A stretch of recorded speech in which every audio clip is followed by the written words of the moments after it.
I present to you the faith and struggles of the great Marcus Garvey.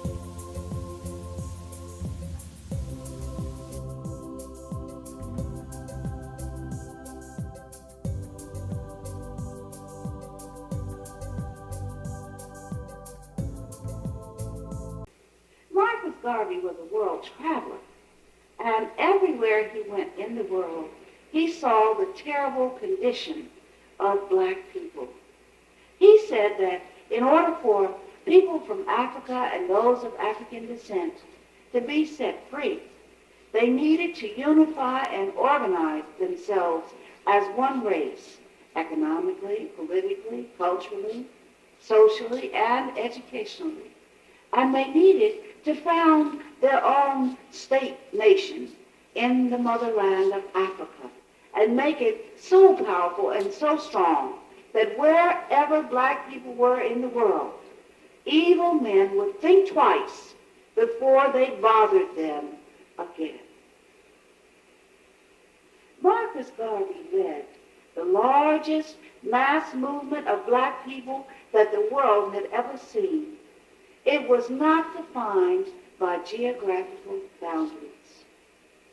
Ladies and gentlemen, it is with great honor that I bring you the story of our own Marcus Garvey.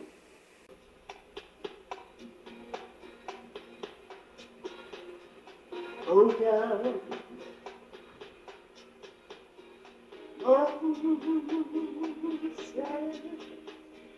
way down in Egypt lie, tell old Pharaoh that my people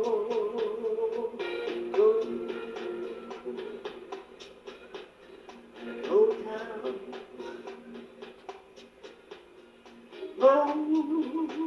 Moses, way down in Egypt land, tell old Pharaoh that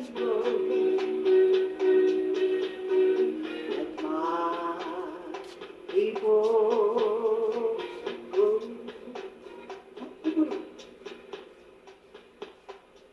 Marcus Garvey was born in 1887 on the beautiful island of Jamaica to Marcus and Sarah Carter.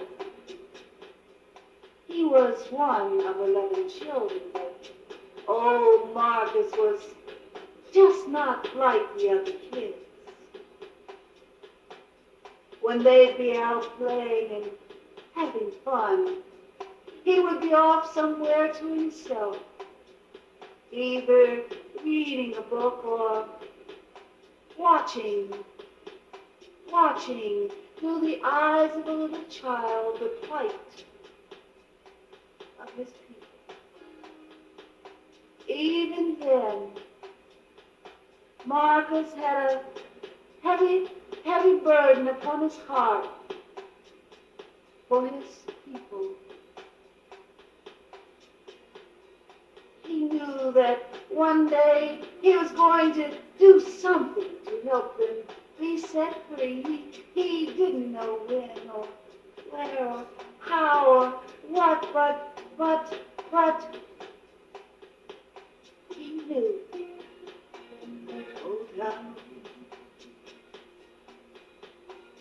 Oh, say, way down in Egypt land,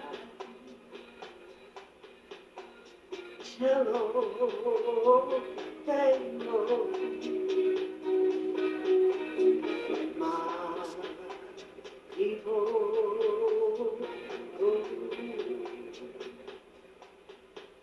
When Marcus became a young man, he took up the trade of printing, but alas, it didn't last very long, for soon he found himself embroiled in controversy as he led a group of black workers on a strike for better wages and better working conditions. And for this,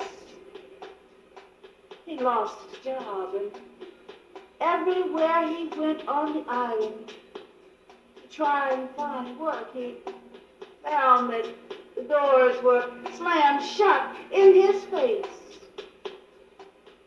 See, the British printers did not like a troublemaker, that's what they called him, and they meant him no good.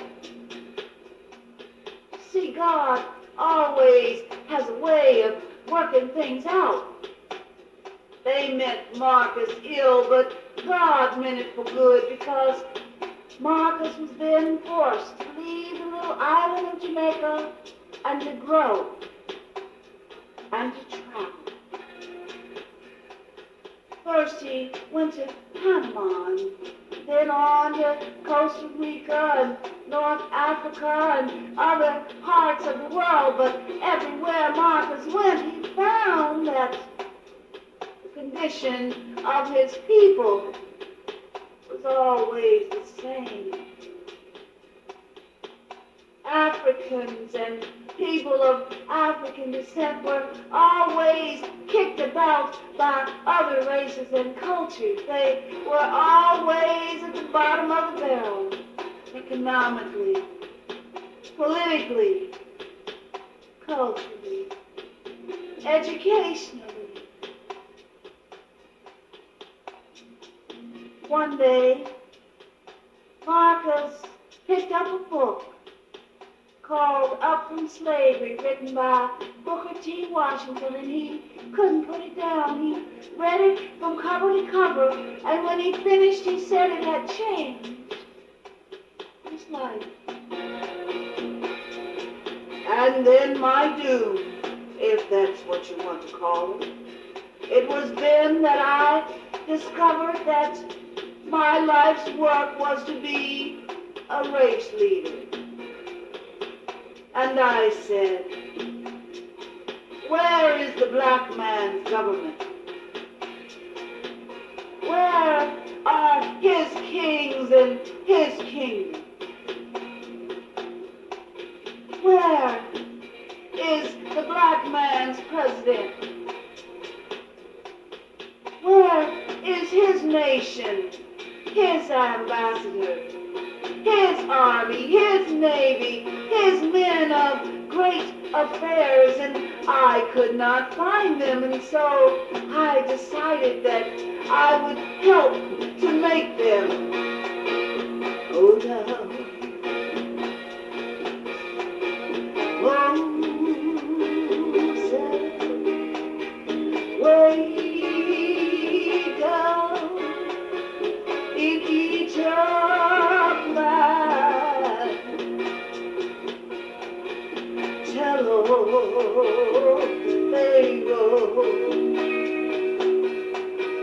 let my people go. Marcus's soul was set aflame on that day with a sacred fire of freedom, and no man could put it out. He went back home to Jamaica and set to work building his organization. He called it the Universal Negro Improvement Association. Its motto was one God, one aim, and one destiny. The goal of the organization was to uplift black people all over the world, economically, politically, culturally, socially, and educationally. Marcus said, I will show the black man the beauty within himself. The goal was to found their own nation in their ancestral home of Africa, and to make it so strong and powerful that wherever Africans or those of African descent lived, evil men would think twice before they ever put their hands upon them again. Go down.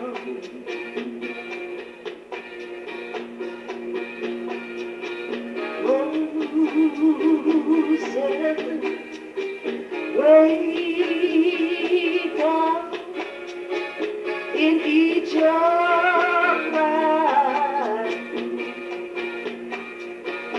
tell old Pharaoh, let my people go. When Marcus's friends and relatives saw how determined he was, they grew frightened. Some of them stopped coming around to see him. Some of them still came, but only under the cloak of darkness. They said, Marcus, man, they will kill you. They will kill you, Marcus, for daring to stand up like this for our people around the world. Don't you know what they'll do to you? He said, yes, I know. I know what these people have done and what they are capable of doing, but God is my strength. I shall not be afraid. God made us in his likeness and image and told us to take dominion over the earth. Every other race knows this except our own. No, I will not cower down and be afraid of any man. That is reserved for God, him alone. Oh, my brother and sister, don't you know that any man who is truly in earnest is not afraid of the consequences? All great leaders throughout the world who have led any type of mass movement have had to suffer greatly. Many times the ingratitude of their own people.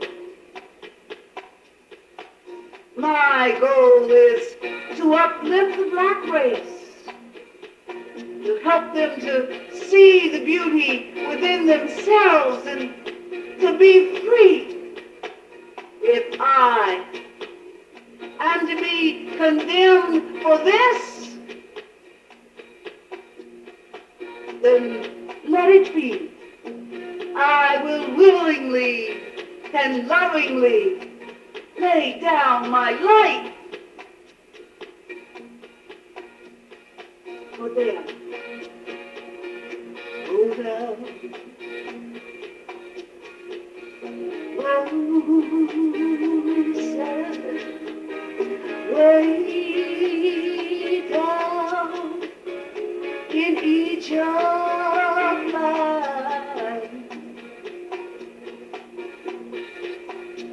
Hello, Pharaoh, and my people go. Marcus left Jamaica and came to America in 1916. He opened his Universal Negro Improvement Association in Harlem, which was the black Mecca at the time. He started to organize. He would often be out standing on the street corners, preaching and teaching to anyone who would listen. He would say, oh, my beautiful black brothers and sisters, don't you know who you are? Don't you know that when other races all around the world were living in cages and running around naked, acting like savages that your race were highly cultured and were great masters of art and literature and science. Oh, don't you know that you were so highly cultured and refined that it was said that you were like unto gods? Black men, lose not hope, lose not courage, lose not your faith. You were great once, and you shall be great again. Up, you mighty race! Up, you mighty race! You can do what you will. Go tell.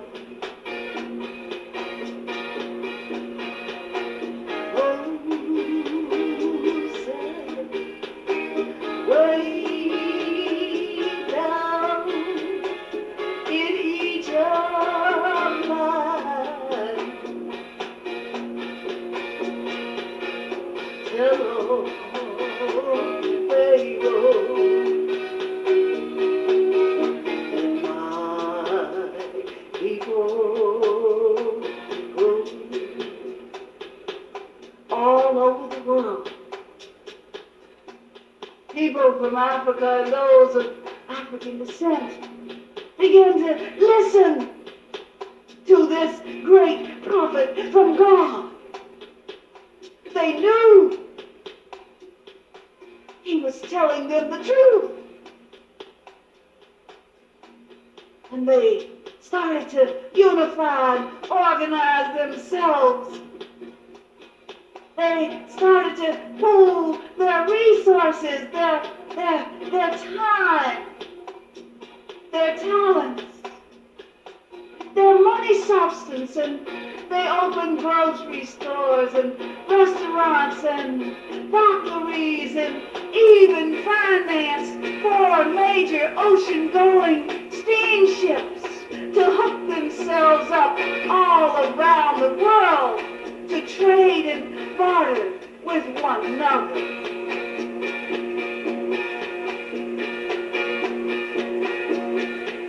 And then the year 1920 came. Marcus decided that it was time to call people, black people from all over the world, to come together as one. The past few years in America had been very difficult for the black folks there. In 1918, they had what they called the Red Summer.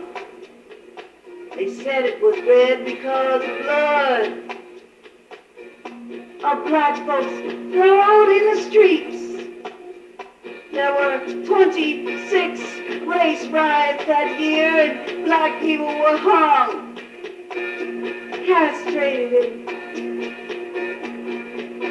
set afire, and some of them burned alive. But through it all, they kept on marching. They kept their heads up with their moral values intact, and they kept their faith in God, knowing that God's will would work through them if they just kept on going forward. Now Marcus Garvey called an international convention calling for his people from all over the world to come sit down at the table together, try to fight for freedom for their race. And they heard the call. When it went out, they responded. All over the world they came. They came from 44 nations. Some came by boat, plane. Some came by train. Some by bus. Some even pedaled their bicycles to get there, but they did get there. Some had to walk. They came in droves,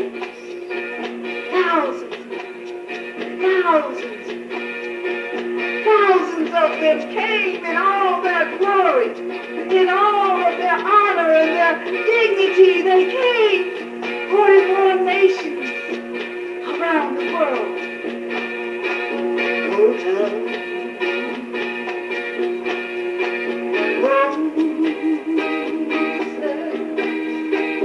way down in each and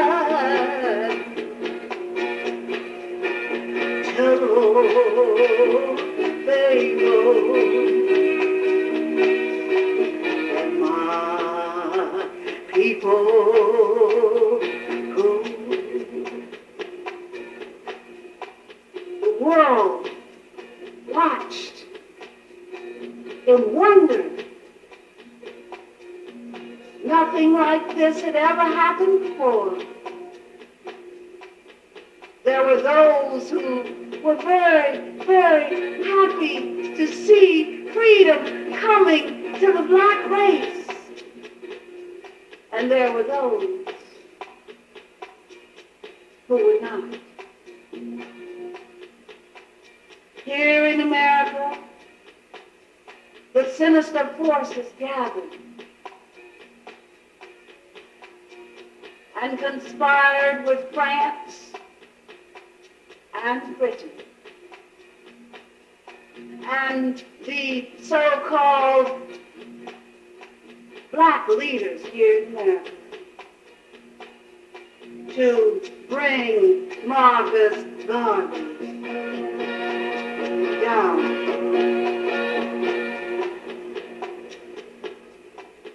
In 1925, on trumped-up charges of mail fraud, they arrested him and sentenced him to 5 years in prison.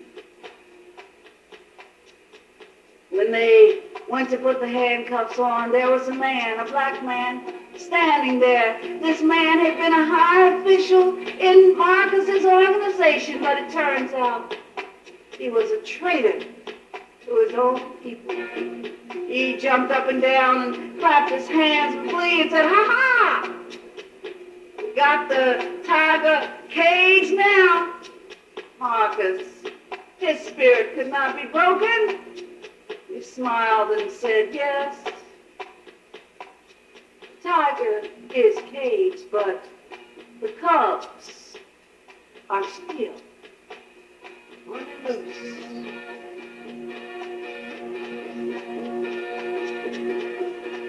Marcus served his term in prison in 2 years, and he was released and deported from America, never to be seen on these shores again. He died a few 8 years later in London, but his spirit never did. He said, "Oh, my beloved brothers and sisters, rest assured that I have planted the seeds of black nationalism so deeply that it cannot be destroyed, no matter what foul deeds they perpetrate against me. And when I am dead, wrap me in the mantle of the red, black, and green for the new life, for I shall rise, and with God's grace and his blessings shall come to lead millions up to the heights of triumph in the colors that they will know.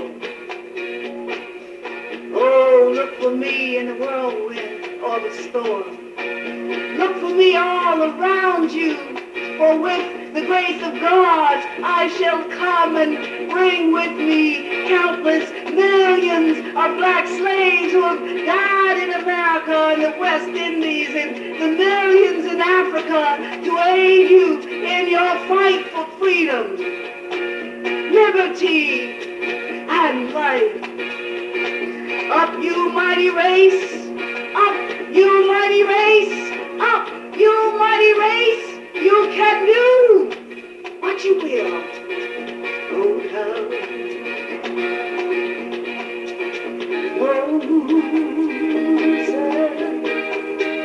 Way down in Egypt land,